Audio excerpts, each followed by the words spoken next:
Hi అండి, మాది మహిబాద్ జిల్లా అండి. కోరి మండలం తాళసంకిస, మాది ఉకులదండ అండి. ఈ ML22 వేసాను, కాయ బాగుంది. ఇక్కడ దగ్గర కాపు పంజా కాసింది. పెట్టుబడి కూడా తక్కువ, చాలా తక్కువ. ఎకరానికి 25 క్వింటలు. ఒకసారి చూడండి కాయ మీరే. పంజే ఉంది, చూస్తున్నారు కదండి, పంజే ఉంది.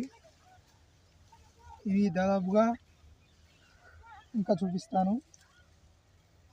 దాదాపుగా ఒక ఎకరానికి నాకు తెలిసిన మట్టుకు అయితే 30 క్వింటల్ దాకా అవుతుందని అనిపిస్తుంది. చూడండి, ఈ పంజా ఏరే ఈ చెట్టు అయినా కూడా నంబర్ 1 ఉంది. కాయ చూడండి, దగ్గర కాయ చూడండి, మీరు చూస్తున్నారు కదా.